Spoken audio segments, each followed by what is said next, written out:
नमस्कार नमस्कार दोस्तों, कैसे हैं आप सब। उम्मीद है परीक्षा की तैयारी अच्छी चल रही होगी। ये परीक्षा पे चर्चा का पहला वर्चुअल एडिशन है। अब जानते हैं हम पिछले 1 साल से कोरोना के बीच जी रहे हैं और उसके कारण हर किसी को नया नया इनोवेशन करना पड़ रहा है। मुझे भी आप लोगों से मिलने का मोह इस बार छोड़ना पड़ रहा है और मुझे भी एक नए फॉर्मेट में आपके बीच आना पड़ रहा है और आपसे रूबरू न मिलना, आपके चेहरे की खुशी न देखना, आपका उमंग और उत्साह न अनुभव करना, ये अपने आप में मेरे लिए बहुत बड़ा लॉस है। लेकिन फिर भी परीक्षा तो है ही है। आप है, मैं हूं, परीक्षा है, तो फिर अच्छा ही है कि हम परीक्षा पे चर्चा कंटिन्यू करेंगे और इस साल भी ब्रेक नहीं लेंगे। अभी हम अपनी बातचीत का सिलसिला शुरू करने जा रहे हैं। एक बात मैं शुरू में जरूर देशवासियों को भी बताना चाहता हूं और गार्डियंस को बताना चाहता हूं, टीचर्स को बताना चाहता हूं। ये परीक्षा पे चर्चा है, लेकिन सिर्फ परीक्षा की ही चर्चा नहीं है। बहुत कुछ बातें हो सकती हैं। एक हल्का फुल्का माहौल बनाना है, एक नया आत्मविश्वास पैदा करना है और जैसे अपने घर में बैठ के बातें करते हैं, अपनों के बीच बात करते हैं, यार दोस्तों के साथ बात करते हैं, आइए हम भी ऐसे ही बात करेंगे।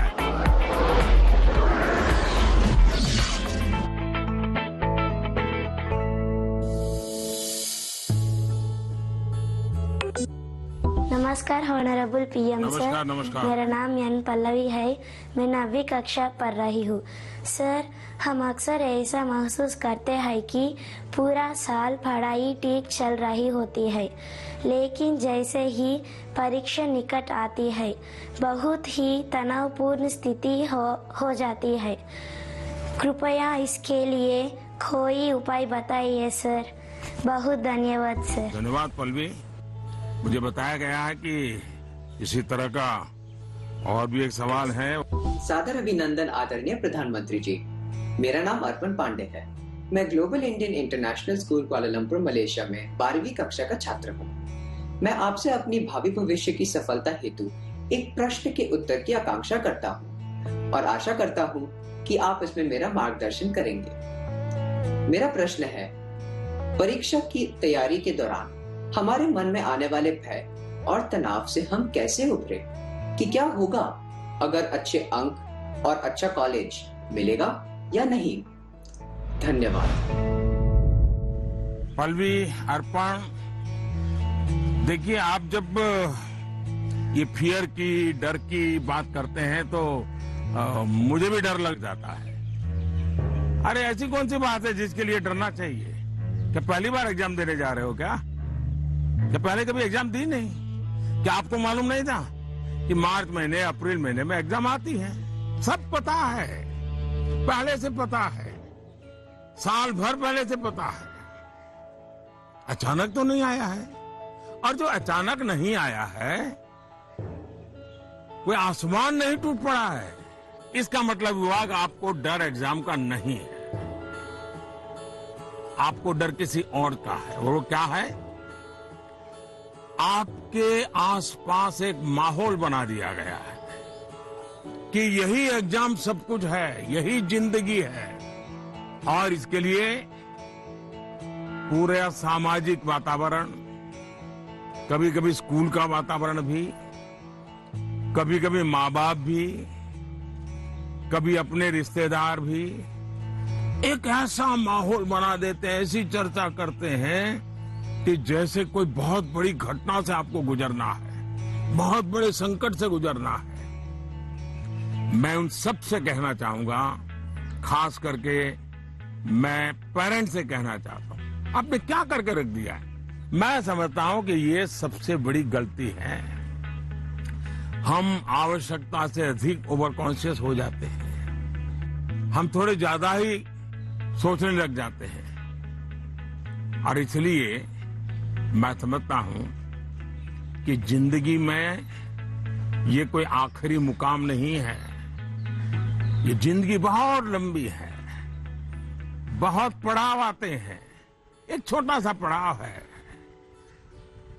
हमें दबाव नहीं बनाना चाहिए। चाहे टीचर हो, स्टूडेंट हो, परिवारजन हो, यार दोस्त हो, अगर बाहर का दबाव कम हो गया, खत्म हो गया, तो एग्जाम का दबाव कभी महसूस नहीं होगा। कॉन्फिडेंस फलेगा, फूलेगा, प्रेशर रिलीज हो जाएगा, डिक्रीज हो जाएगा और बच्चों को घर में सहज तनाव मुक्त जीना चाहिए। छोटी मोटी हल्की फुल्की बातें जो रोज करते थे वैसी करनी चाहिए। देखिए दोस्तों, पहले क्या होता था, पहले माँ बाप बच्चों के साथ ज्यादा इन्वॉल्व रहते थे और सहज भी रहते थे और कई विषयों पर इन्वॉल्व रहते थे।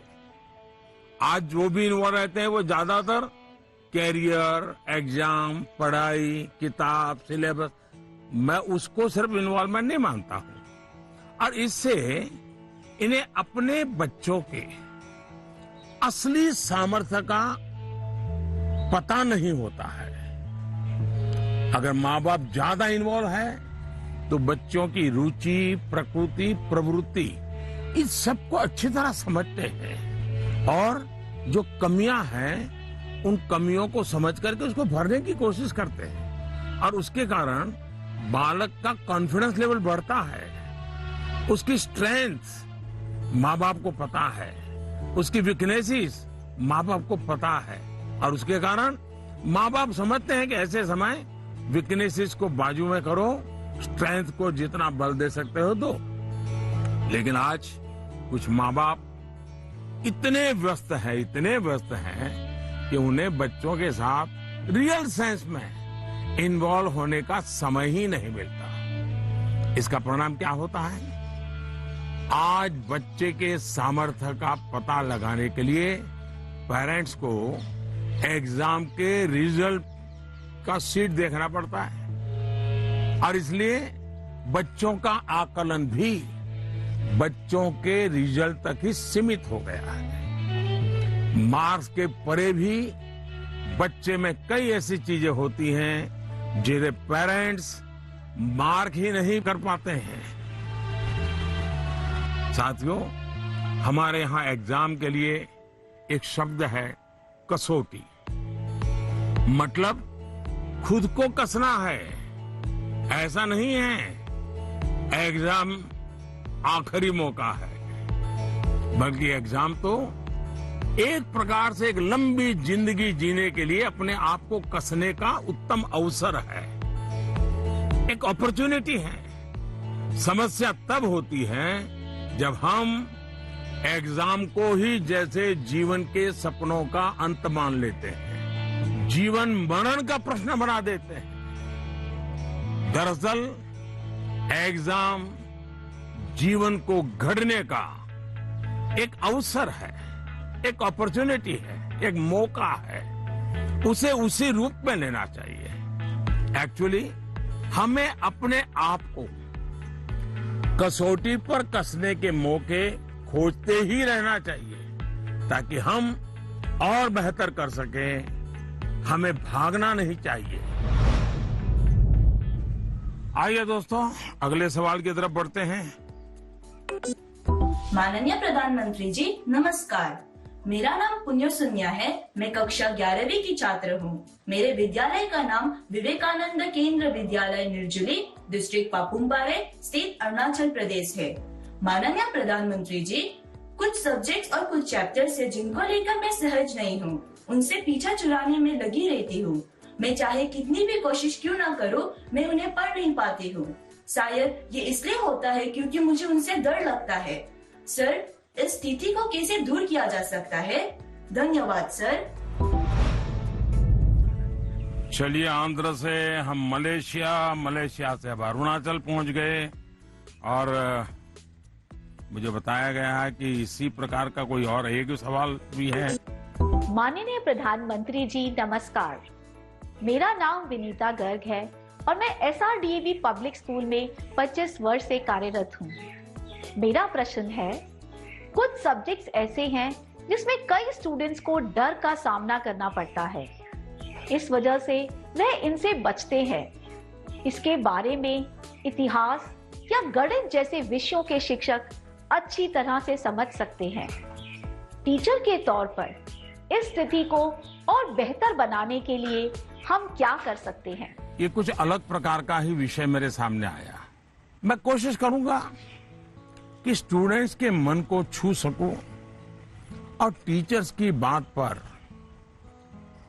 गौर के साथ कुछ समाधान बता सकूं। आप दोनों ने किसी खास सब्जेक्ट या चैप्टर से डर की बात कही है। आप लोग अकेले नहीं हैं जिनको इस स्थिति का सामना करना पड़ता हो।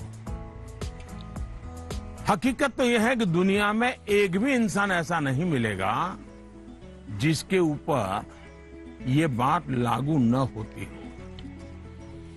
मान लीजिए आपके पास बहुत ही बढ़िया 5-6 शर्ट है, लेकिन आपने देखा होगा 1 या 2 शर्ट आपको इतने पसंद आते होंगे, बार बार पहनते हैं। इसका मतलब ये नहीं कि बाकी सब बेकार हैं, फिटिंग ठीक नहीं है, ऐसा नहीं है। उन 2 इतने अच्छे लगते हैं कि आप उसको बार बार पहनते हैं। कई बार तो माँ बाप भी इन चीजों के लिए गुस्सा करते हैं कि कितनी बार इसको पहनोगे, अभी 2 दिन पहले तो पहना था। पसंद नापसंद मनुष्य का स्वभाव है और कभी कभी पसंद के साथ लगाव भी हो जाता है। और इसमें डर की, दुविधा की क्या बात है कि हमने डरना चाहिए? दरअसल होता क्या है, जब आपको कुछ चीजें ज्यादा अच्छी लगने लगती हैं तो उनके साथ आप बहुत कंफर्ट हो जाते हैं, बहुत कंफर्टेबल लगता है, सहज हो जाते हैं। लेकिन जिन चीजों के साथ आप सहज नहीं होते, उनके तनाव में आपकी 80% एनर्जी आप उसी में लगा देते हैं। और इसलिए स्टूडेंट से मैं यही कहूंगा कि आपको अपनी एनर्जी को इक्वली डिस्ट्रीब्यूट करना चाहिए। सभी विषयों में बराबर बराबर। आपके पास पढ़ाई के लिए 2 घंटे हैं तो उन घंटों में हर सब्जेक्ट को समान भाव से पढ़िए। अपने समय को इक्वल डिस्ट्रीब्यूट करिए।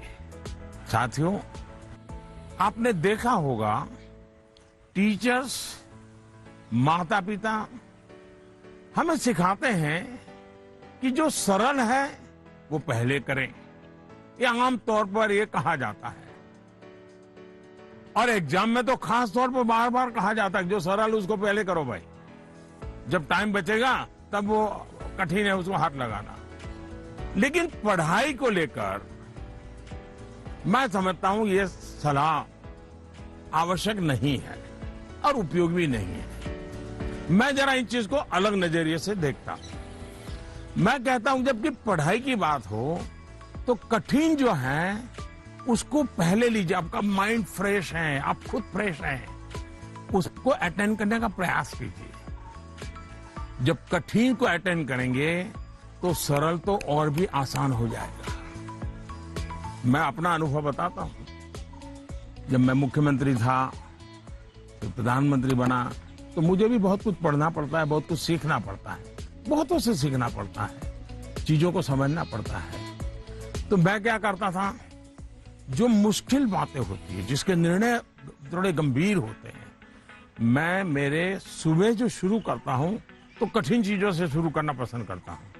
मुश्किल से मुश्किल चीजें मेरे अफसर मेरे सामने लेकर के आते हैं, क्योंकि उनको मालूम है कि वो मेरा एक अलग मूड होता है, मैं चीजों को बिल्कुल तेजी से समझ लेता हूँ, निर्णय करने की दिशा में आगे बढ़ता हूँ। मैंने अपना एक नियम बनाया है, कोशिश की है। और जो सरल चीजें हैं, दिन भर की थकान के बाद रात देर हो जाती है, तो चलो भाई अब उनको मैं ज्यादा दिमाग खपाने की जरूरत नहीं, क्योंकि गलती होने का कारण नहीं है, तो उन चीजों को मैं फिर देर रात तक खींच लेता हूँ। लेकिन सुबह जब उठता हूँ तो फिर कठिन से ही मुकाबला करने के लिए निकल पड़ता हूँ। दोस्तों, एक और बात हमें अपने आप से सीखनी चाहिए। आप देखिए, जो लोग जीवन में बहुत सफल हैं, वो हर विषय में पारंगत नहीं होते, लेकिन किसी एक विषय पर, किसी एक सब्जेक्ट पर उनकी पकड़ जबरदस्त होती है। अब जैसे लता दीदी हैं, लता मंगेशकर जी की पूरे दुनिया में नाम है, हिंदुस्तान के हर जुबान पे नाम है, लेकिन अगर कोई जाकर के उनको कहे कि आज हमारे क्लास में आइए और ज्योग्राफी पढ़ाइए, हो सकता है वो न भी पढ़ा पाए, मैंने क्या जानता हूं कि वो पढ़ा पाए न पढ़ा पाए, लेकिन लता जी की महारत ज्योग्राफी में शायद न भी हो, लेकिन संगीत की दुनिया में उन्होंने जो किया हुआ है, एक विषय पर जिस प्रकार से अपना जीवन खपा दिया है, आज वो हर एक के लिए प्रेरणा का कारण बन गई है। और इसलिए आपको भले कुछ सब्जेक्ट मुश्किल लगते हो, ये कोई आपके जीवन में कोई कमी नहीं है।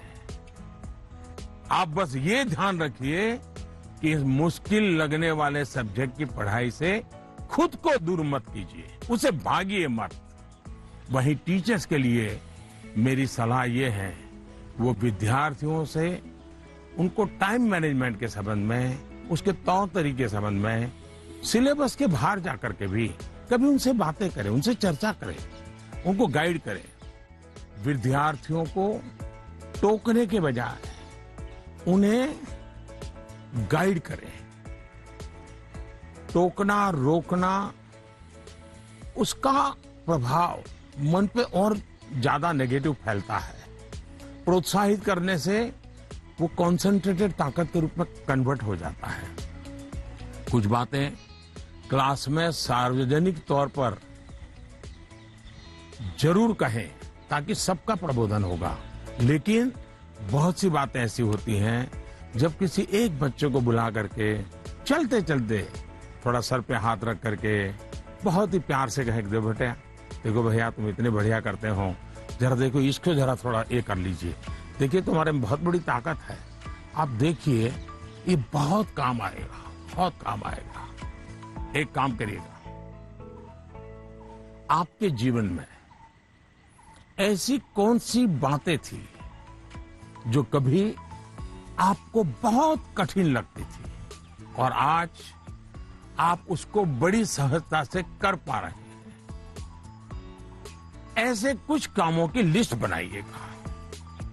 जैसे साइकिल चलाना कभी आपको कठिन लगा होगा, लेकिन अब वही काम आप बहुत सरलता से करते लेते होंगे। कभी तैरने की बात आई होगी, बहुत डर लगा होगा, उतरने से भी डर लगा होगा, लेकिन आप अच्छे तरह आज तैरना सीख गए होंगे। मतलब जो कठिन था उसको आपने कन्वर्ट कर दिया। आपके जीवन में से सैकड़ों चीजें होगी, अगर आप ये याद करके जरा किसी कागज पर लिख लेंगे तो कभी आपको किसी को भी, मुझसे भी कठिन वाला सवाल पूछना ही नहीं पड़ेगा, क्योंकि कभी कोई चीज आपको कठिन लगेगी ही नहीं। मुझ पे भरोसा कीजिए दोस्तों, एक बार करके देखिए। Honorable Prime Minister Ji, Vanakkam. I am Neelanand, studying 12th standard in Vivekananda Kendra Vidyalaya Metric Higher Secondary School, Kanyakumari. Dear sir, during this pandemic situation, after the online classes, we all get more free time than usual. I would like to know how can we make the best use of our free time. My thanks to our Honorable Prime Minister for giving this opportunity. Vanakkam. मम्मी पापा को पता चलेगा ना कि आप परीक्षा के समय में खाली समय की बात कर रहे हैं, तो फिर देखिएगा क्या होता है। खैर, मुझे ये सवाल बहुत अच्छा लगा कि आप एग्जाम के समय भी खाली समय पर ध्यान दे रहे हैं, खाली समय पे चर्चा कर रहे हैं। देखिए दोस्तों, खाली समय, इसको खाली मत समझिए, ये खजाना है, खजाना। खाली समय एक सौभाग्य है, खाली समय एक अवसर है। आपकी दिनचर्या में खाली समय के पल होने ही चाहिए, वरना तो जिंदगी एक रोबोट जैसी हो जाती है। दरअसल खाली समय दो तरह के हो सकते हैं।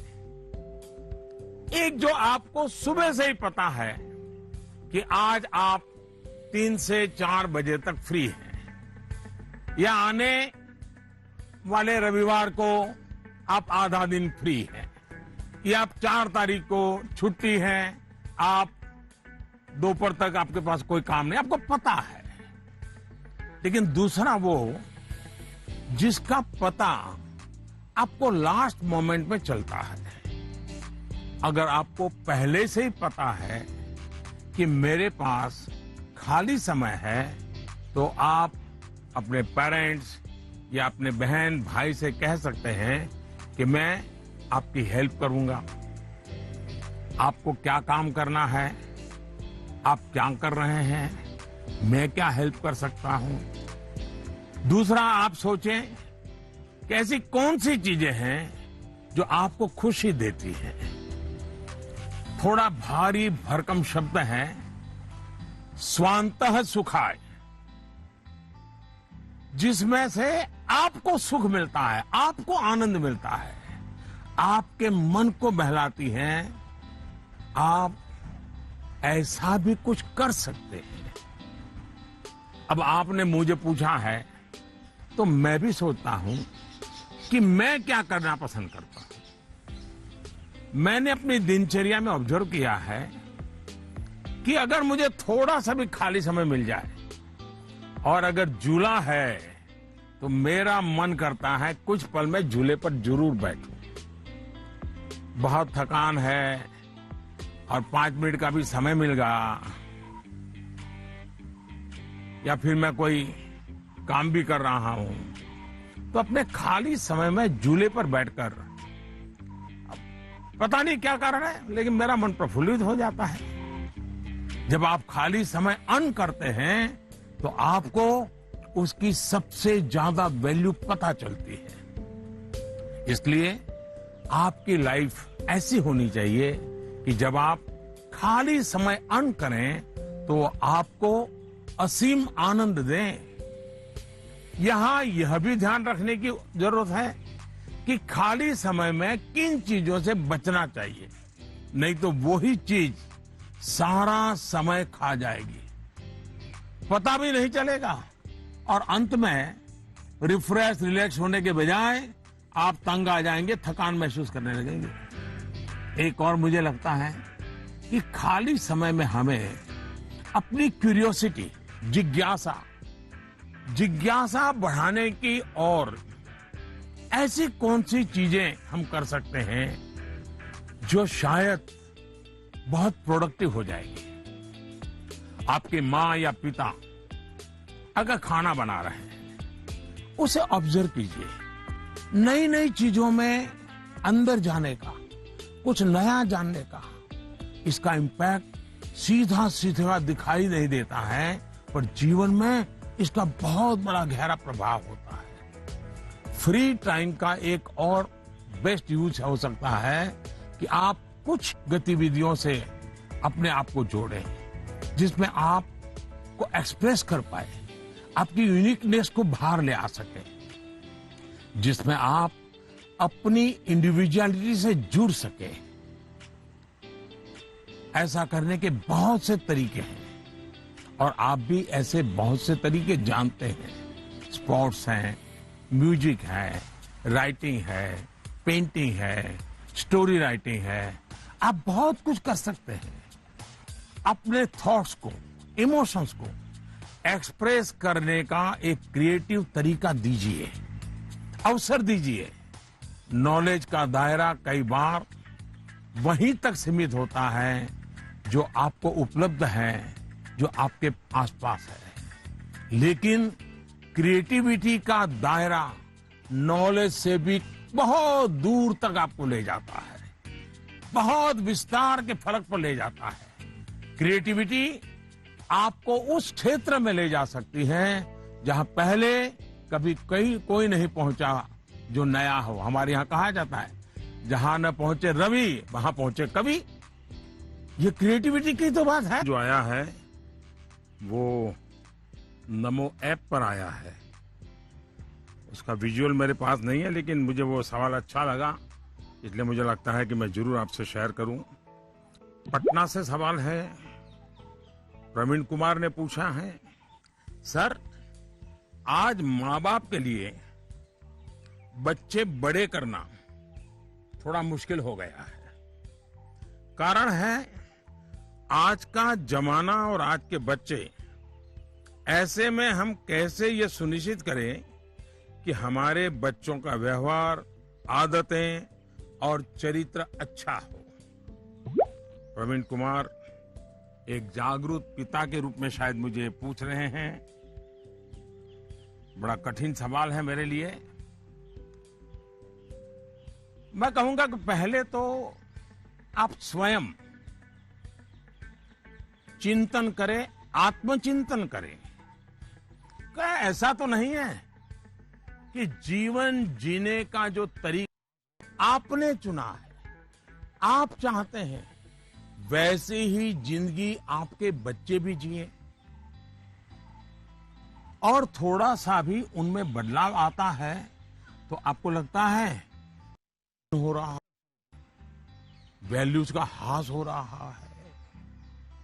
मुझे बराबर याद है, एक बार मैं स्टार्टअप से जुड़े हुए नौजवानों से मैंने एक समारोह किया, तो बंगाल की एक बेटी जिसने स्टार्टअप शुरू किया, पूरी कैरियर छोड़ करके, तो उसने अपना अनुभव बताया, वो मुझे हमेशा याद रहता है। उस बेटी ने कहा कि मैंने अपनी नौकरी छोड़ दी, कैरियर छोड़ दी और स्टार्टअप शुरू किया, और मेरी माँ को जब पता चला तो मेरी माँ ने तुरंत कहा सर्वनाश। यानी इतना माँ को झटका लगा, लेकिन बाद में वो बेटी स्टार्टअप कर रही थी।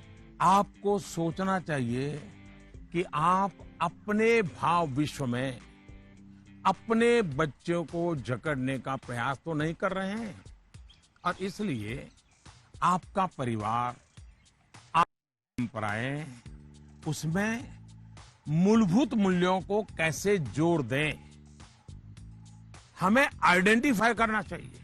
जैसे हमारे यहां कहा जाता है, जन सेवा ही प्रभु सेवा है।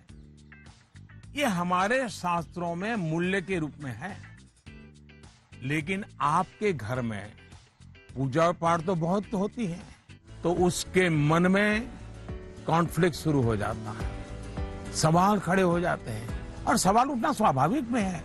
उसी प्रकार से भी हमारे मूल्य हैं कि जीव मात्र से परमात्मा का वास है।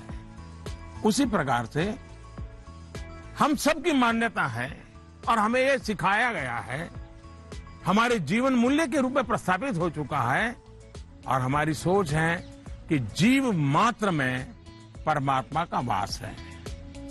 लेकिन आपके घर में जो काम करने आते हैं, झाड़ू पोछा लगाने आते हैं, लिफ्ट चलाने वाला होता है, आपको स्कूल में छोड़ने वाला ऑटो रिक्शा ड्राइवर है, क्या कभी आपने उनसे उनके सुख दुख की चिंता और चर्चा की है?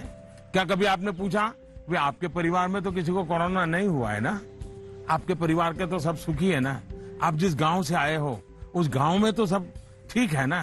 क्या आपने कभी पूछा है? अगर आप ऐसा करते तो आपको अपने बच्चे को मूल्य नहीं सिखाने पड़ते। मैं आप पर सवाल नहीं खड़े कर रहा, एक सामान्य व्यवहार की बात कर रहा हूं। कुछ लोग वाकई ऐसा नहीं करते, बच्चे का बर्थडे होता है, बहुत सारी तैयारियां होती हैं। कितने लोग अपने घर में काम करने वालों से कहते हैं कि जो भी काम करना है 5 बजे तक पूरा कर दो, 6 बजे जब मेहमान आना शुरू हो जाएंगे तब तुम भी हमारे परिवार के मेहमान के रूप में कपड़े पहन करके, अच्छे कपड़े पहन करके परिवार के सबको लेकर के आ जाना। आप देखिए, आप उनसे क्या कहते हैं?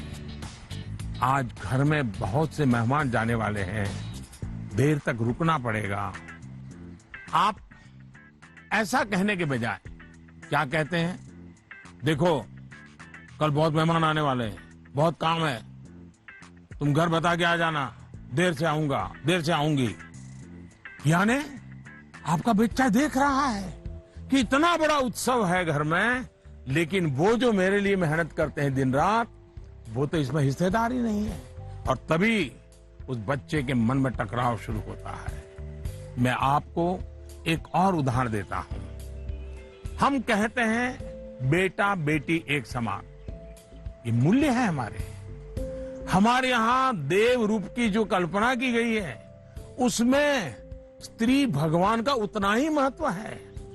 लेकिन हमारे घर के वातावरण में बेटे और बेटी के बीच जाने अनजाने में जो ट्रीटमेंट किया जाता है, उसमें असमानता होती है।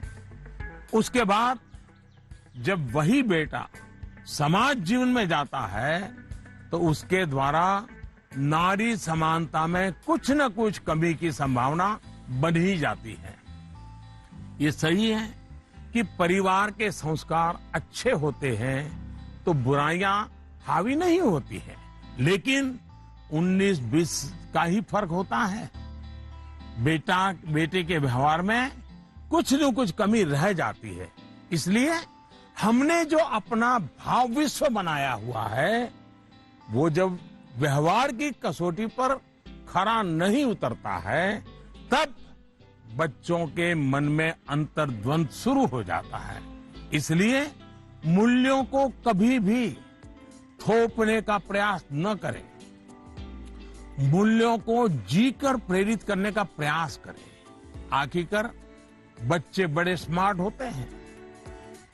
जो आप कहेंगे उसे वो करेंगे या नहीं करेंगे, ये कहना मुश्किल है, लेकिन इस बात की पूरी संभावना होती है कि जो आप कर रहे हैं वो उसे बहुत बारीकी से देखता है और दोहराने के लिए लालायित हो जाता है। और जब आप इन मूल्यों के साथ हमारे इतिहास, हमारे पुराण, हमारे पुरखों की छोटी छोटी बातों को सहजता से जोड़ेंगे तो बच्चे भी प्रेरित होंगे।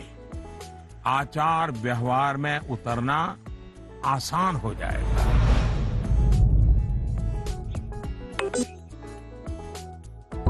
नमस्कार सर, मैं प्रतिभा गुप्ता, कुंदन विद्या मंदिर लुधियाना से।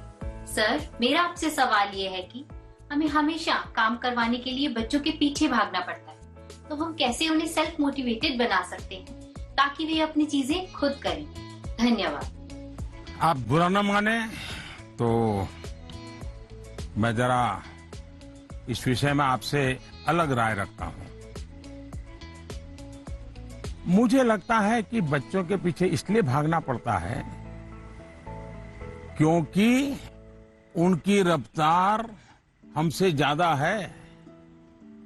ये बात सही है कि बच्चों को सिखाने की, बताने की, संस्कार देने की जिम्मेदारी परिवार के सबकी है। लेकिन कई बार बड़े होने के बावजूद हमें भी तो जरा मूल्यांकन करना चाहिए। हम एक सांचा तैयार कर देते हैं और बच्चे को उसमें ढालने की कोशिश करते रहते हैं और समस्या यहीं से शुरू होती है। हम इसे सोशल स्टेटस का सिंबल बना देते हैं। अक्सर माता पिता अपने मन में कुछ लक्ष्य तैयार कर लेते हैं, कुछ पैरामीटर बना लेते हैं और कुछ सपने भी पाल लेते हैं। फिर अपने उन सपनों और लक्ष्यों को पूरा करने का बोझ बच्चों पर डाल देते हैं। हम अपने लक्ष्यों के लिए बच्चों को जाने अनजाने में, माफ करना मुझे, मेरा शब्द कहीं कठोर लगेगा, जाने अनजाने में हम बच्चों को इंस्ट्रूमेंट मानने लगते हैं। और जब बच्चों को उस दिशा में खींचने में विफल हो जाते हैं तो ये कहने लगते हैं कि बच्चों में मोटिवेशन और इंस्पिरेशन की कमी है। किसी को भी मोटिवेट करने का पहला पार्ट है ट्रेनिंग, प्रॉपर ट्रेनिंग। एक बार बच्चे का मन ट्रेन हो जाएगा तब उसके बाद मोटिवेशन का समय शुरू होगा। ट्रेनिंग के कई माध्यम, कई तरीके हो सकते हैं। अच्छी किताब, अच्छी मूवीज, अच्छी कहानियां, अच्छी कविताएं, अच्छे मुहावरे या अच्छा अनुभव, ये सब एक प्रकार से ट्रेनिंग के ही टूल्स हैं। जैसे कि आप चाहते हैं आपका बच्चा सुबह उठ करके पढ़े, आप उसे कहते हैं, बोलते भी हैं, डांटते भी हैं, लेकिन आपको सफलता नहीं मिलती।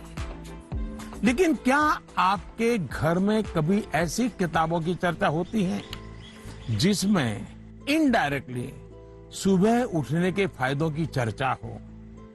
हमारे यहाँ आध्यात्मिक जीवन के लोग ब्रह्म मुहूर्त से ही उनका दिवस प्रारंभ हो जाता है और वो उसी के नॉर्म्स का पालन करते हैं। तो दूसरी ओर आजकल 5 AM क्लब की भी चर्चा होती है। क्या आपने ऐसी किसी किताब की घर में चर्चा की है या कोई ऐसी मूवी या डॉक्यूमेंट्री देखी है जिसमें इस बारे में वैज्ञानिक तरीके से, तर्कबद्ध तरीके से, इमोशंस के साथ बातें बताई गई हो?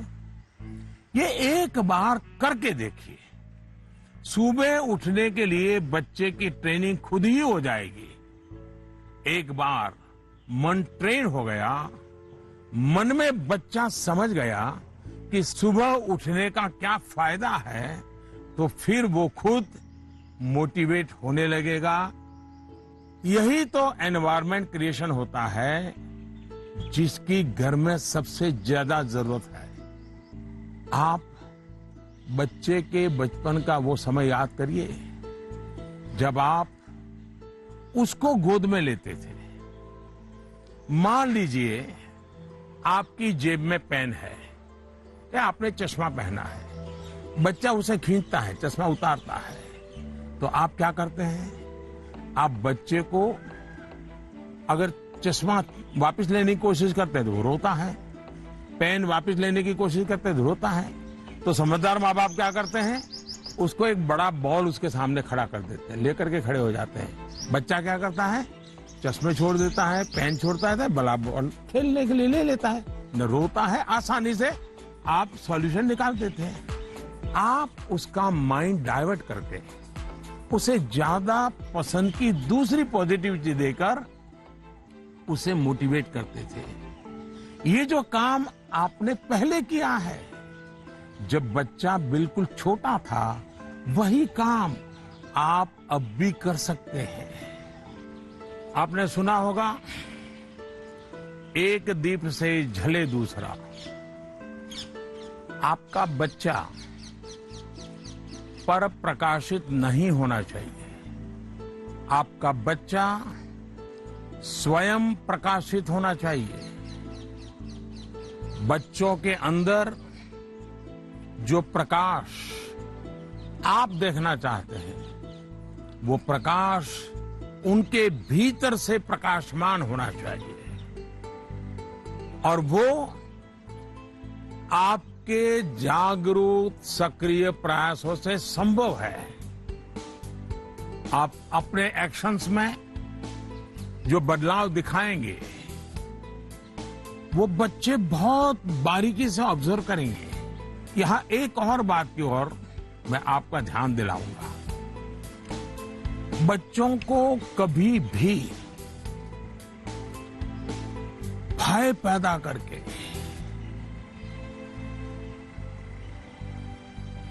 ये होगा तो ये होगा, ऐसा होगा तो ऐसा होगा, कृपा करके ऐसी कोशिश मत कीजिए।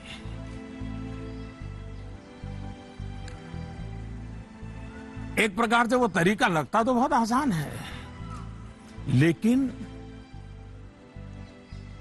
इससे एक तरह से नेगेटिव मोटिवेशन की संभावनाएं बढ़ जाती है।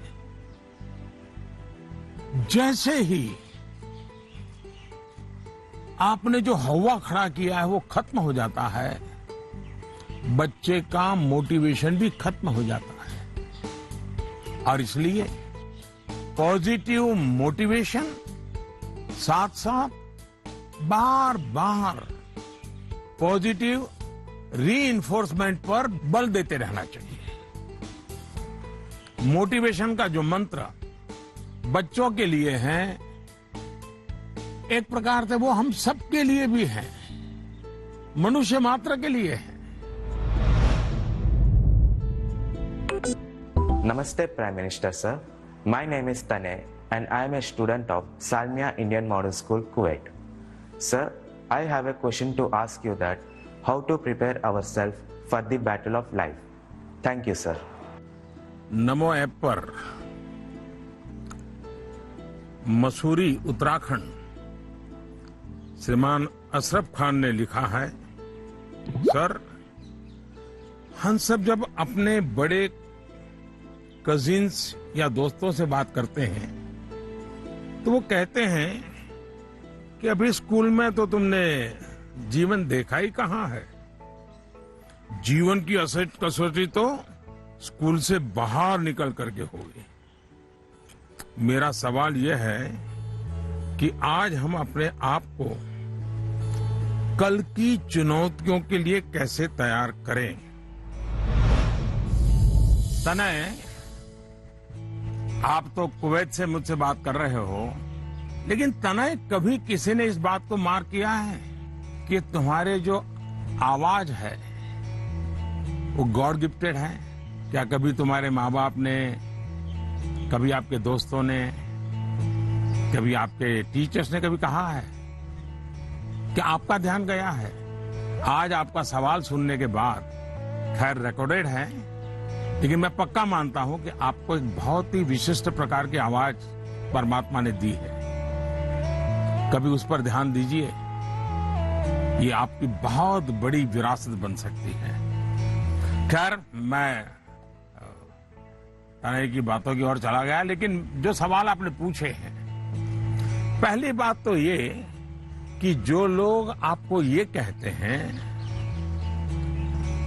उनके कहने का तरीका भले ऐसा होता है कि वो आपको सलाह दे रहे हैं, लेकिन मन के भीतर की सच्चाई को देखें तो वो अपने आप को हीरो बनाने की कोशिश कर रहा होता है, या फिर वो अपनी असफलताओं को इसलिए बड़ा बनाकर दिखाता है ताकि उसे एक एस्केप रूट मिल सके, और इसलिए वो दिखाता है कि उसके सामने बहुत बड़ी बड़ी चुनौतियां हैं। इस विषय में मेरा सीधा सीधा मंत्र है, एक कान से सुनिए और दूसरे कान से निकाल दीजिए। हाँ, ये सवाल बहुत स्वाभाविक है कि 10वीं या 12वीं के बाद क्या?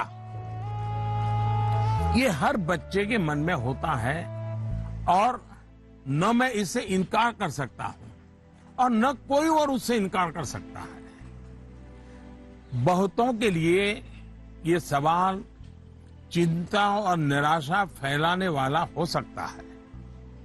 दुर्भाग्य से आज के चकाचौंध भरे युग में सेलिब्रिटी के कल्चर के कारण और उसका प्रभाव होने के कारण स्टूडेंट लाइफ में एक धारणा बन गई है कि जो टीवी पर आता है, जिसकी अखबारों में चर्चा होती है, वैसा कुछ बनना है, वैसा कुछ करना है, ये बुरी बात नहीं है, लेकिन जीवन की सच्चाई से ये बहुत दूर है।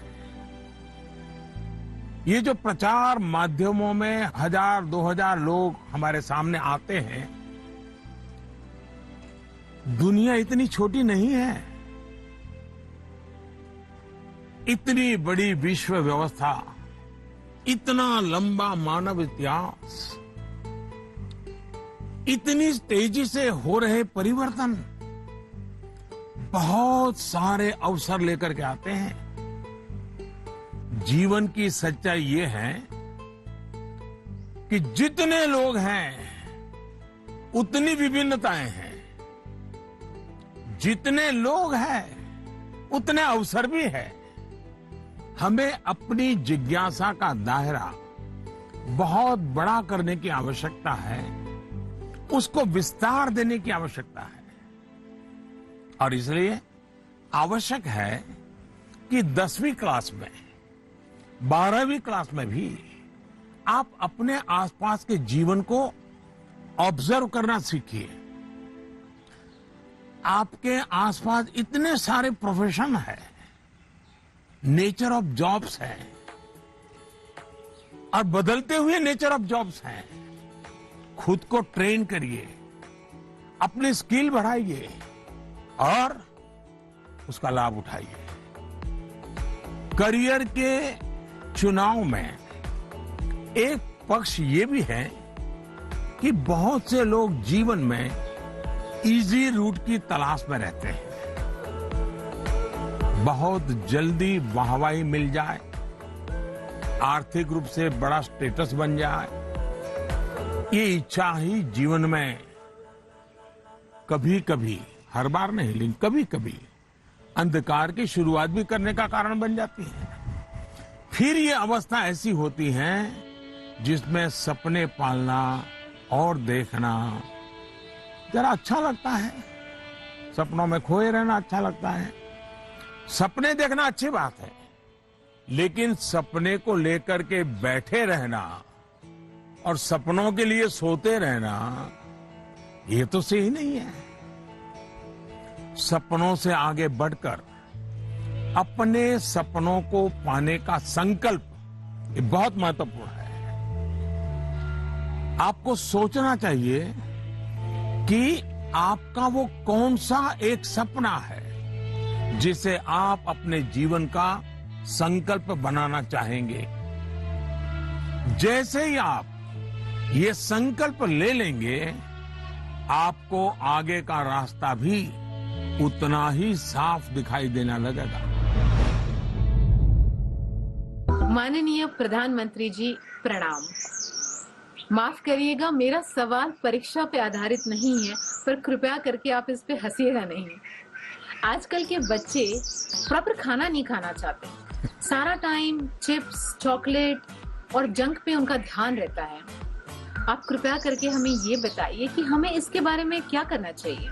इसी प्रकार के कुछ और सवाल भी मेरे साथ हैं और ये नरेंद्र मोदी ऐप पर छत्तीसगढ़ रायपुर से सुनीता पॉल जी ने लिखा है, सर हमारे बच्चों को हम जो टिफिन में देते हैं वे उस चीज को खाते नहीं और हमेशा फास्ट फूड खाने की जिद करते हैं। कृपया इस मुद्दे पर हमारा मार्गदर्शन करें। मैं समझ नहीं पा रहा हूं कि मैं ये सारे सवाल सुनकर के मुस्कुराऊं या जोरों से हंस पड़ूं। अगर इस मुद्दे पर हम मनोवैज्ञानिक तरीके से आगे बढ़े तो शायद इसका समाधान आसान हो जाएगा। हमारी जो ट्रेडिशनल खाने की चीजें हैं, मनोवैज्ञानिक रूप से उनके प्रति हम सहज रूप से गौरव का भाव पैदा करें। उसकी जो विशेषता है उसकी बात करें। खाना पकाने की हमारी जो प्रक्रिया है किचन की जो एक्टिविटी है वो घर के बाकी सदस्यों को पता होनी चाहिए कि कितनी मेहनत करने के बाद खाना पकता है। बच्चों के सामने भी ये सारी बातें चर्चा में लानी चाहिए। कैसे खाना पकता है, कितनी देर लगती है, कितने इंग्रेडिएंट्स होते हैं, उन्हें महसूस होगा कि आखिर कितनी मेहनत का काम होता है और तब जाकर के मेरी थाली भरती है। दूसरा, आज के जमाने में खाने पीने की बहुत सारी वेबसाइट है, हेल्दी फूड की भी कोई कमी नहीं है। क्या हम इनसे भी जानकारियां जुटाकर ऐसी चीजों को लेकर कोई गेम डेवलप कर सकते हैं जो हम हफ्ते में एक बार खेल सकें? जैसे गाजर है, कैरेट, उसके इंपॉर्टेंस पर हम बोलें, उसके क्या फायदे होते हैं, क्या लाभ होते हैं, क्या न्यूट्रिएंट्स होते हैं, ऐसा करके देखें। दूसरा, हम सबके घर में जो फैमिली डॉक्टर है, वो डॉक्टर एक प्रकार से मित्र होते हैं।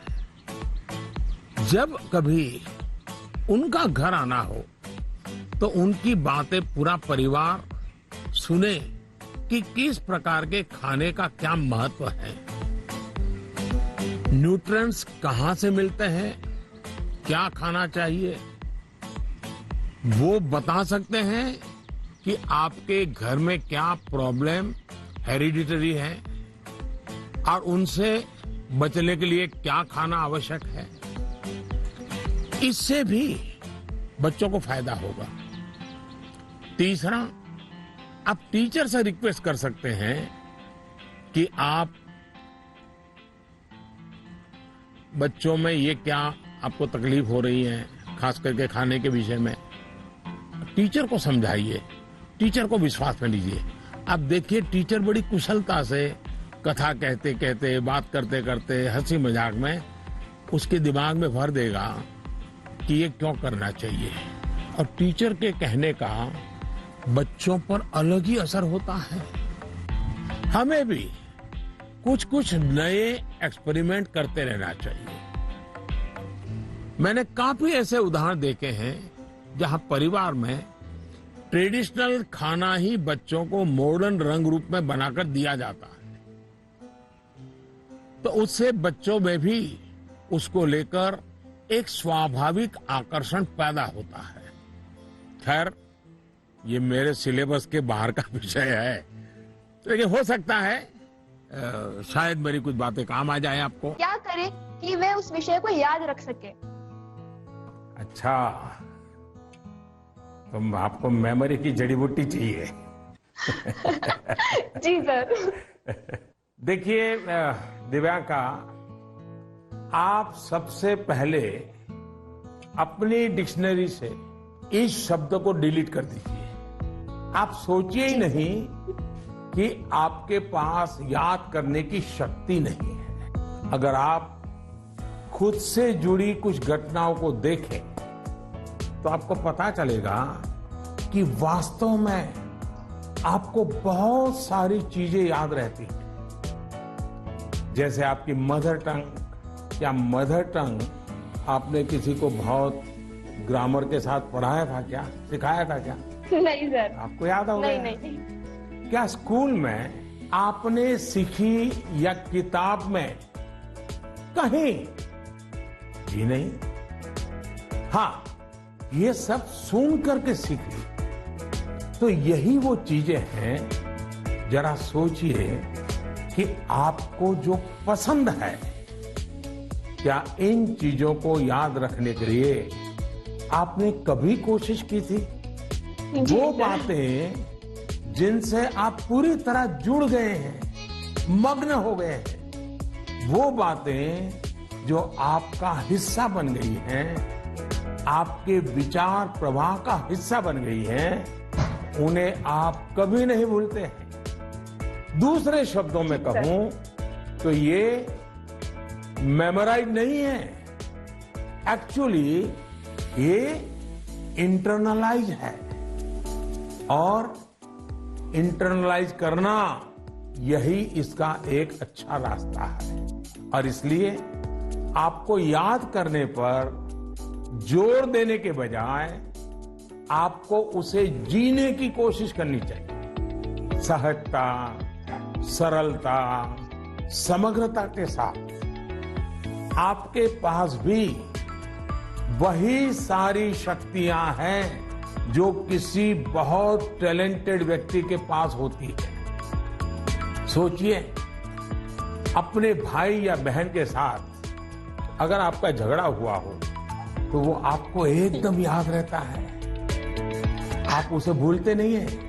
यहां तक कि आपको यह भी याद रहता होगा कि उस समय आपने, आपके भाई बहन ने कौन से कपड़े पहने थे, आप खड़े खड़े लड़ रहे थे कि दौड़ते हुए लड़ रहे थे, सब याद होगा, एक एक वाक्य याद होगा। जी सर। यानी इसका एक मतलब यह है कि आप उसमें फुली इन्वॉल्व थे, आप उस क्षण को पूरी तरह जी रहे थे। साफ है कि चीजें याद रहे, प्रॉपरली रिकॉल कर सके, उसके लिए आप जिस क्षण में हैं उस क्षण में ही रहना और उसमें पूरी तरह से इन्वॉल्व रहना बहुत जरूरी है। यानी हम पढ़ाई कर रहे हैं, किताब हाथ में है और मन है खेल के मैदान में, सहेलियों के साथ, दोस्तों के साथ, फिर तो मामला गड़बड़ हो जाता है। आगे जाकर आप में से कोई विद्यार्थी अगर साइकोलॉजी पढ़ेगा तो उसमें मेमोरी बाय एसोसिएशन का कंसेप्ट विस्तार से समझाया जाएगा। आप याद कीजिए कि स्कूलों में सुबह असेंबली में राष्ट्रगान होता है। अब जन गण मन हर कोई गाता है, लेकिन क्या कभी आपने जनगण मन गाते समय आपने उस राष्ट्रगान के साथ देश में ट्रैवल किया क्या? आप उसके साथ जो शब्द आते हैं उन शब्दों के साथ अपने आप को विजुअलाइज कर पाए कि नहीं कर पाए? पंजाब को, गुजरात को, महाराष्ट्र को, बंगाल को मन ही मन राष्ट्रगान गाते समय ट्रैवल किया क्या? आपको एकदम से याद होना शुरू हो जाएगा। मन ही विजुअलाइज करेंगे तो आपको अच्छे से याद रह जाएगा। इसका तो एक फायदा और होगा, आप इस देश के साथ भी एकाकार होते चले जाएंगे। यानी इन्वॉल्व, इंटरनलाइज, एसोसिएट और विजुअलाइज। मेमोरी को शार्प करने के लिए इस फॉर्मूले पर आप चल सकते हैं। मैं आपको एक और उदाहरण देता हूं। आपके पास नोटबुक्स होती हैं, अलग अलग विषयों की किताबें होती हैं। आप जब भी घर से निकले ये तय करके निकले कि बैग में इतने नंबर पर इस विषय की नोटबुक होगी और इतने नंबर पर इस विषय की किताब होगी। चौथे नंबर पे हो सकती है, तीसरी पर हो जाए। और आपने अगर 3 नंबर पर हिस्ट्री की किताब रखी है, 5 नंबर पर भूगोल की किताब रखी है, तो जब भी आप हिस्ट्री की किताब निकालने जाएं तो बिल्कुल आंख बंद करके 3 नंबर की किताब निकालते हैं आप। देखिएगा आपका कॉन्फिडेंस लेवल कितना बढ़ जाएगा। चलिए, मुझे अच्छा लगा, आपसे बात करने का मौका मिला और मैं राजस्थान के लोगों को भी और पुष्कर की पवित्र धरती को भी आज यहां से नमन करता हूं। बहुत बहुत धन्यवाद। सुहान सहगल। अच्छा सहगल जी, आप पढ़ते कहाँ हैं? एल्गॉन इंटरनेशनल स्कूल। अच्छा, ये सवाल पहले किसी को पूछा है? नहीं सर। नहीं पूछा? मम्मी पापा को पूछा? नहीं सर। टीचर को पूछा? नहीं सर। लो, बड़े कमाल के हो यार। मैं ही मिला क्या तुम्हें? लेकिन आपका सवाल मैं समझता हूं ज्यादातर विद्यार्थियों के मन में रहता है। जब मैं भी तुम्हारी तरह पढ़ता था ना, तो ये बात तो मन में रहती थी कि यार पता नहीं क्यों याद नहीं आ रहा है। देखिए, परीक्षा हॉल में जाते समय आपको अपने मन को बिल्कुल शांत करके जाना चाहिए। मैं अभी टीवी स्क्रीन पर आपको देख रहा हूं, इतना शांत आपका चेहरा है, इतने विश्वास के साथ आप बैठे हैं, मुस्कुराते भी हैं। ये जो अवस्था है ना, एग्जामिनेशन में जाए ना तब भी ऐसा ही रहिए, आपको कभी नहीं भूलेंगे। आपका मन अशांत रहेगा, चिंता में रहेगा, आप घबराए हुए रहेंगे, तो इस बात की संभावना बहुत ज्यादा होगी कि जैसे ही आप क्वेश्चन पेपर देखेंगे कुछ देर के लिए सब कुछ भूल जाएंगे। इसका सबसे अच्छा उपाय यही है कि आपको अपनी सारी टेंशन परीक्षा हॉल के बाहर छोड़कर जाना चाहिए और आपको ये भी सोचना चाहिए कि जितनी तैयारी आपको करनी थी आपने कर ली है। अब आपका फोकस प्रश्नों के अच्छे से उत्तर देने में होना चाहिए। आप इस बात से भी नहीं घबराइए कि कुछ नया आ गया तो क्या होगा, कुछ ऐसा आ गया जो आपने पढ़ा ही नहीं है तो क्या होगा। और मैं सभी को कहूंगा, परीक्षा के तनाव को कम करने के लिए बिना टेंशन लिए परीक्षा देने के लिए बहुत सारी एक्टिविटीज, बहुत सारे उपाय आपको एग्जाम वॉरियर बुक में दिए गए हैं। और अभी भी एग्जाम वॉरियर बुक को एक मैंने नया एडिशन, मुझे कोरोना में थोड़ा समय मिल गया तो मैंने इसको थोड़ा इम्प्रूवमेंट भी किया है, कुछ एडिशन भी किया है। इस बार इसमें बच्चों के लिए ही मंत्र नहीं है, बल्कि मैंने पेरेंट्स के लिए भी काफी कुछ लिखा है। कई सारी एक्टिविटीज नमो ऐप पर भी दी हुई है। आप इसमें पार्टिसिपेंट करके अपने मित्रों के साथ शेयर भी कर सकते हैं और मुझे विश्वास है थोड़ा सा प्रयास कीजिए, मन में से निकल जाएगा और आपको पक्का फायदा होगा। और आपके साथियों और मैं ही आपसे चाहूंगा कि आपको जब भी फायदा हो तो मुझे लिख करके दीजिए। एग्जाम वॉरियर पढ़ करके मुझे चिट्ठी लिखिए, लिखोगे ना? जी सर। वाह, शाबाश। Thank you sir. नमस्ते जी। मेरा नाम भारवी पोपट है। मैं गुजरात अहमदाबाद के ग्लोबल मिशन इंटरनेशनल स्कूल संस्कार धाम के कक्षा 11वीं कॉमर्स की छात्रा हूँ।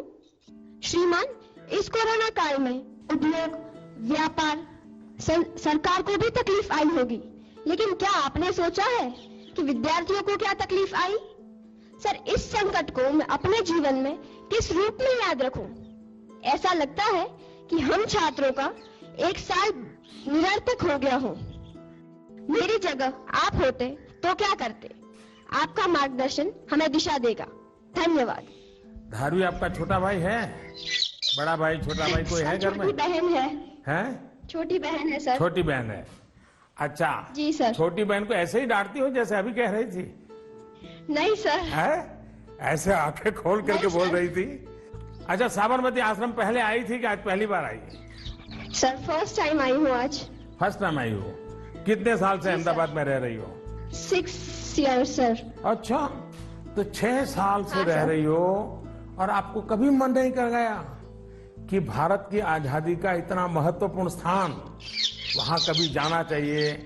आज तो सुबह से आ गए होंगे आप लोग? जी सर, बिल्कुल। तो आपने देखा क्या, आज सब चीजें देखी क्या? हाँ सर, देखी। मन को शांति का अनुभव हुआ? हाँ सर, बहुत शांति का अनुभव हुआ। देखिए, जाकर के अपने संस्कार धाम के दोस्तों को भी कहो कि साबरमती आश्रम जाना चाहिए और अपने परिवार और मित्रों के भी कहो कि साबरमती आश्रम जाना चाहिए और वहां की शांति का अनुभव करना चाहिए। कुछ पल मौन वहां बैठना चाहिए। करोगे? हाँ सर। अच्छा, अब आप चलिए, आपके सवाल पर आता हूं। मैं तो एकदम से धार्मिक को उपदेश ही देने लग गया था। देखिए, आपकी बात बिल्कुल सही है। जहां तक कोरोना का प्रश्न है, मैं तो इसे इस रूप में देखता हूं कि जो गलती आपने नहीं की उसका खामियाजा आपको उठाना पड़ा। ये आपके लिए जीवन की एक सीख है कि कई बार जीवन में बहुत कुछ अचानक घटता है, अकल्पनीय घटता है और इन घटनाओं पर आपका कोई नियंत्रण नहीं होता है। कोरोना में भी हम कह सकते हैं कि बच्चों का, युवाओं का जो नुकसान हुआ है वो बहुत बड़ा है। बचपन के लिए तो 1 साल का नुकसान बड़ी इमारत की नींव में एक खालीपन जैसा है। इस कमी को भरना आसान नहीं है। स्कूल एज मतलब हंसना, खेलना, मिट्टी में खेलना, मिट्टी उछालना, गर्मी, सर्दी, बरसात, हर चीज का आनंद, दोस्तों के साथ, क्लासरूम में, टीचर के साथ गप्पे मारना, बातें करना, घर की छोटी सी भी घटना चारों दौर एकदम से बता देना, उनके बीच रहना, ये सब जीवन की विकास यात्रा के लिए बहुत अनिवार्य होता है। इन सब चीजों से आप सहज ही कितना कुछ सीख सकते हैं। आपको भी लगता ही होगा, कोरोना काल के पहले का समय आप याद करते होंगे तो सोचते होंगे कि कितना कुछ मिस किया है। लेकिन कोरोना काल में अगर काफी कुछ खोया है तो बहुत कुछ पाया भी है। कोरोना की सबसे पहली सीख तो यही है कि आपने जिस चीज को, जिन जिन लोगों को मिस किया, उनकी आपके जीवन में कितनी बड़ी भूमिका है, ये इस कोरोना काल में ज्यादा पता चला है। आपको इस बात का एहसास हुआ कि किसी को भी फॉर ग्रांटेड नहीं लेना चाहिए। खेलकूद हो, स्कूल में फिजिकल क्लासेस हो, या फिर आपके घर के पास सब्जी बेचने वाले, कपड़े प्रेस करने वाले, पास के बाजार के दुकानदार, जिन लोगों को, जिन बातों को आपने रूटीन समझ लिया था, उनका जब मिस करते हैं तब उनका सबका महत्व हम सबको अनुभव होता है, आपको भी पता चला है। इसलिए इस दिशा में आपको लगातार जागरूक रहना चाहिए और लाइफ लॉन्ग इस लेसन को याद रखना चाहिए। कोरोना के बाद भी इन चीजों की उपेक्षा नहीं करनी चाहिए। वहीं आपको यह भी याद रहना चाहिए, जीवन को सच्चे अर्थ में जीने के लिए कितनी कम चीजों की जरूरत होती है। दूसरा, इस 1 साल में आपको कहीं ना कहीं जाने अनजाने में आपको खुद के भीतर झोंकने का, खुद को जानने का एक अवसर भी मिला होगा। कोरोना काल में एक और बात ये भी हुई है कि हमने अपने परिवार में एक दूसरे को ज्यादा नजदीकी से समझा है। कोरोना ने सोशल डिस्टेंसिंग के लिए मजबूर किया, लेकिन परिवारों में इमोशनल बॉन्डिंग को भी इसने मजबूत किया है। कोरोना काल ने यह भी दिखाया है कि एक संयुक्त परिवार की ताकत क्या होती है, घर के बच्चों के जीवन निर्माण में उनका कितना रोल होता है। मैं चाहूंगा कि सोशल साइंस के लोग, हमारी यूनिवर्सिटीज इस पर रिसर्च करें, कोरोना काल के फैमिली लाइफ पर स्टडी करें, कैसे इस संकट से मुकाबला करने में संयुक्त परिवार ने समाज को ताकत दी। इस पहलू को खंगाले। कोरोना आने के बाद ये जो आयुर्वेदिक काढ़ा, पौष्टिक भोजन, साफ सफाई, इम्यूनिटी, ऐसे अनेक महत्वपूर्ण विषयों पर हम सबका ध्यान गया है। इन सब के लिए लोगों ने जो जो किया, वो अगर पहले से करते आ रहे होते तो शायद परेशानी इससे भी कम होती।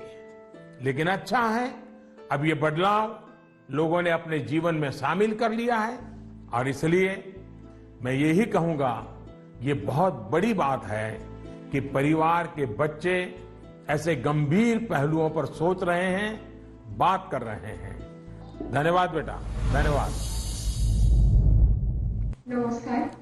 অতি মাননীয় প্ৰধানমন্ত্ৰী মহোদয়, সকলো অসমবাসী ৰাইজৰ ফালৰ পৰা মই অভিনন্দন জ্ঞাপন কৰিলোঁ। माननीय प्रधानमंत्री महोदय, मैं कृष्टि सैकिया केंद्र विद्यालय IIT गुवाहाटी की 10वीं कक्षा की छात्रा हूँ और समस्त असम वासियों की ओर से आपको प्रणाम। सर, नई पीढ़ी की एक बच्चे के तौर पर हम अपने पेरेंट्स और अपने बीच की जनरेशन गैप को हमेशा कम करना चाहते हैं।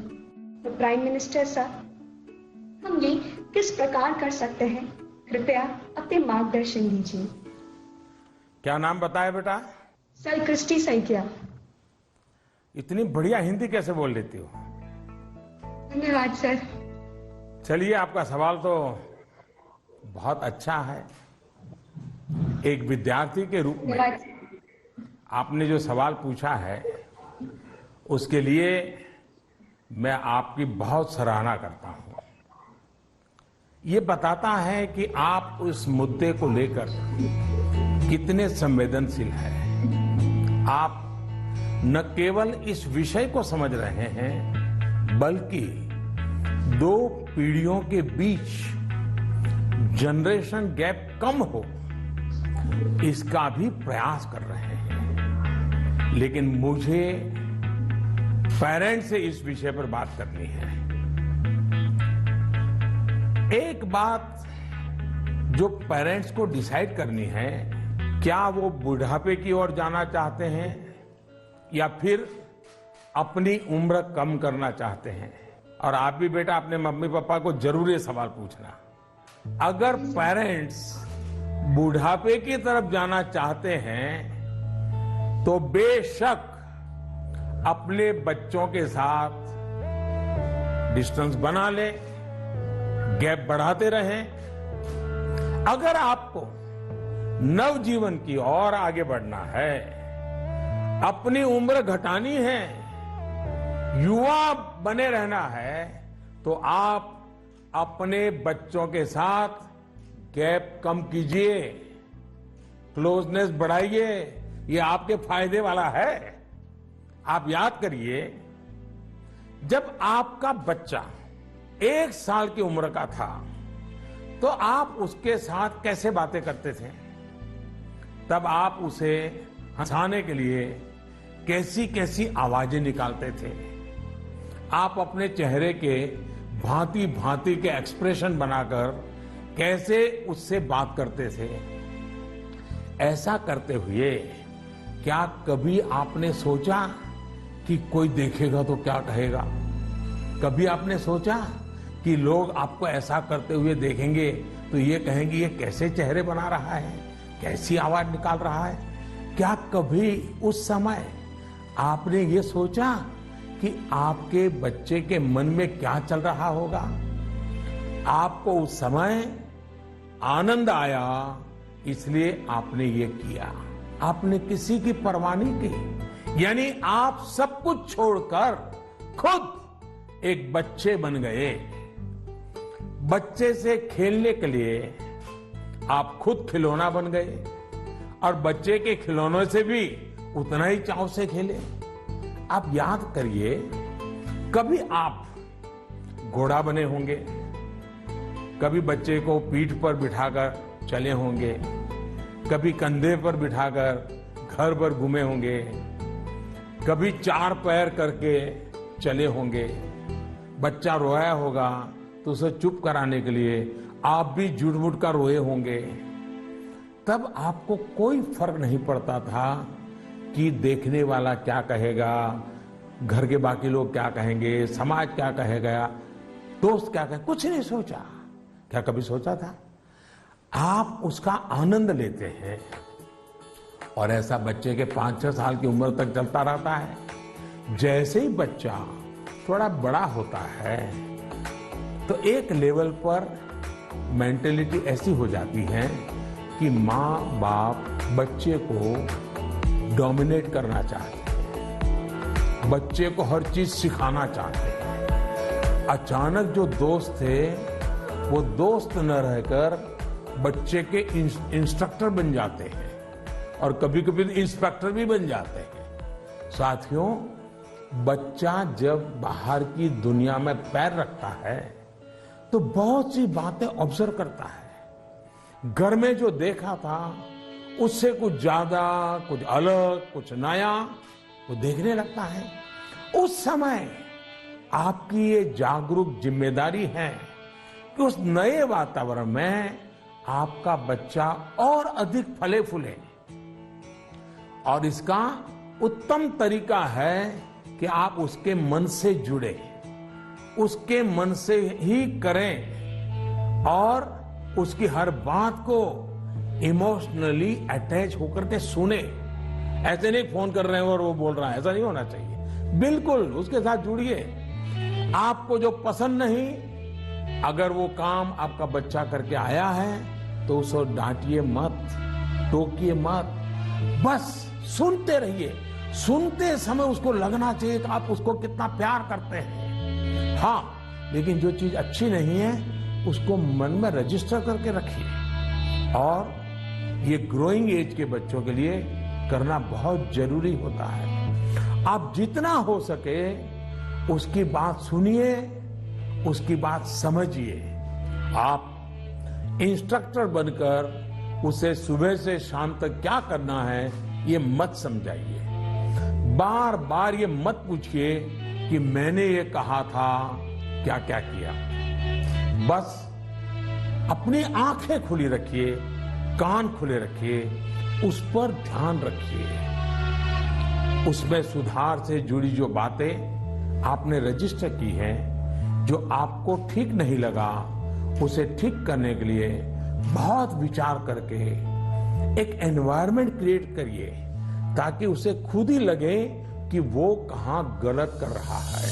जब माँ बाप बच्चों के साथ हम उम्र बनकर ही जुड़ते हैं तो कोई इश्यू नहीं होता है। जैसे बच्चा कोई नया गाना सुन रहा है, कोई नया म्यूजिक सुनकर आनंद ले रहा है, तो आप भी उसके साथ उस आनंद में शामिल होने की कोशिश करिए। आप उसको मत कहो कि 30 साल पहले हमारे जमाने में तो वो गाना था, हम वो बजाएंगे। नहीं, ऐसा मत करो। वो जो गाना उसको पसंद है आप उससे जुड़िए, आनंद लीजिए ना। ये समझने की कोशिश तो करिए कि आखिर ऐसा क्या है उस गाने में कि आपका बच्चा उसे पसंद कर रहा है। लेकिन होता क्या है कि हम देखते हैं ठीक इसी समय कुछ माता पिता ये कहने लगते हैं कि ये क्या बेकार का गाना सुन रहे हो, असली म्यूजिक तो हमारे समय में होता था। अब तो जो बनता है वो सिर्फ शोर शराबा होता है। होता क्या है कि बच्चा आप पर आकर के आपको कोई बात बताता है। वो बताता है कि आज स्कूल में हमने ये किया, तो कहीं आप अपनी ही कहानी लेकर तो नहीं बैठ जाते हैं कि अरे ये तो ऐसे ही, क्या है, क्या नई चीज है, ये तो वैसा ही है। अपने बच्चे के साथ उसकी जनरेशन की बातों में उतनी ही दिलचस्पी दिखाइएगा, आप उसके आनंद में शामिल होंगे तो आप देखिएगा जनरेशन गैप कैसे खत्म हो जाती है। और शायद जो बात आप कहना चाह रहे हैं वो उसके समझ में भी आ जाए। और इसलिए जनरेशन गैप को कम करने के लिए बच्चों और बड़ों को एक दूसरे को समझना होगा, खुले मन से गपशप करनी होगी, खुलकर बातें करनी होगी, समझना होगा, सुनना होगा और फिर आपको बदलने की तैयारी भी रखनी होगी। चलिए, असम से इतना बढ़िया सवाल मुझे मिला, जरा मैं लंबा ही जवाब दे गया, लेकिन मुझे अच्छा लगा। बहुत बहुत धन्यवाद बेटा। धन्यवाद सर। नमस्ते सर। नमस्ते।